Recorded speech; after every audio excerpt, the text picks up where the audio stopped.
दिल्ली नगर निगम की स्थायी समिति के 18वें सदस्य के चुनाव को लेकर गतिरोध लगातार बना हुआ है और इसी बीच आम आदमी पार्टी ने वोटिंग से किनारा कर लिया है। बता दें कि उपराज्यपाल ने आदेश दिया था कि मेयर या डिप्टी मेयर की अनुपस्थिति में किसी अन्य अधिकारी को पीठासीन अधिकारी नियुक्त किया जाए, जिसके आधार पर आज दोपहर 1 बजे वोटिंग होनी है।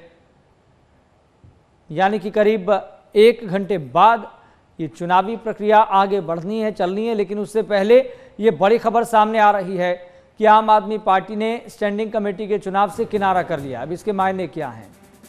तो पूर्व डिप्टी सीएम मनीष सिसोदिया ने यह ऐलान किया है।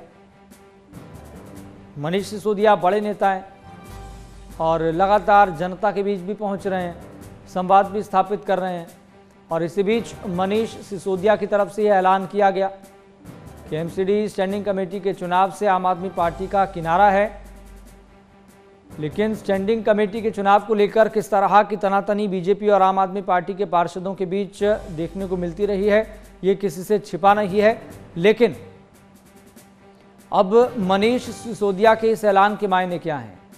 क्या बीजेपी के लिए राह आसान हो गई है या फिर आम आदमी पार्टी एक पॉलिटिकल टैक्टिक्स के जरिए एक सिंपैथी गेन करना चाहती है? तो पूर्व डिप्टी सीएम मनीष सिसोदिया ने ऐलान कर दिया है कि आम आदमी पार्टी स्टैंडिंग कमेटी के चुनाव से किनारा कर रही है। हालांकि ये ऐलान भले ही मनीष सिसोदिया ने किया है, लेकिन आम आदमी पार्टी के सभी बड़े नेताओं की ज़रूर इसमें सहमति है, तभी ये ऐलान किया गया है कि स्टैंडिंग कमेटी के चुनाव से आम आदमी पार्टी किनारा कर रही है। फिलहाल आपको बता दें कि अब से कुछ देर बाद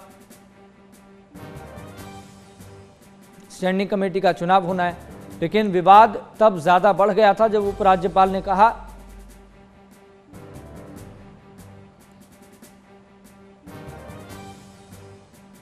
कि मेयर या फिर डिप्टी मेयर की अनुपस्थिति में किसी अधिकारी को पीठासीन अधिकारी नियुक्त किया जाए।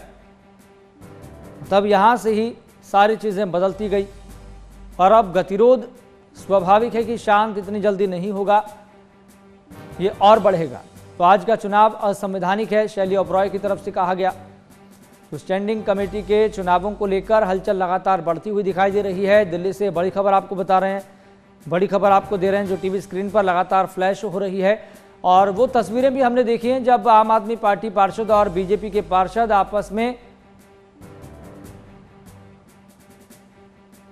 विरोध करते हुए दिखाई दिए थे। यहां तक कि एक दूसरे पर कुर्सियां तक फेंकी गई थी, कुछ कागज तक फेंके गए थे।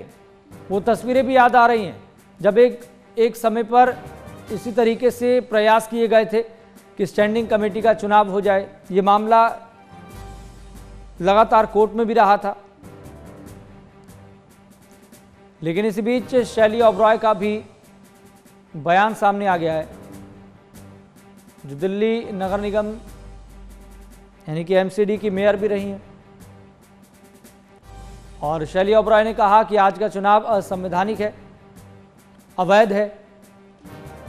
लेकिन आम आदमी पार्टी की इस पॉलिटिकल टैक्टिक्स और इस ऐलान के बाद, इस बयान के बाद जमीनी स्तर पर कितनी चीजें बदलने वाली हैं? क्या बीजेपी के लिए राह आसान हो जाएगी या मुश्किल? और दूसरी बात यह है कि आम आदमी पार्टी के इस बन रहे सिनेरियो को लेकर कांग्रेस कितनी साथ है? चलिए सीधा रुख करेंगे। संवाददाता प्रोक्ष चौधरी हमारे साथ जुड़ गए हैं ज्यादा जानकारी के साथ। प्रोक्ष चौधरी, चूंकि अब से 50 से 55 मिनट बाद स्टैंडिंग कमेटी के चुनाव की प्रक्रिया आगे बढ़ने वाली है, लेकिन आम आदमी पार्टी तो कह रही है कि हम इस प्रक्रिया में, इस चुनावी एक पथ पर हम नहीं चलेंगे, इस प्रक्रिया से हम किनारा कर रहे हैं। इसके मायने क्या निकाले जाएं?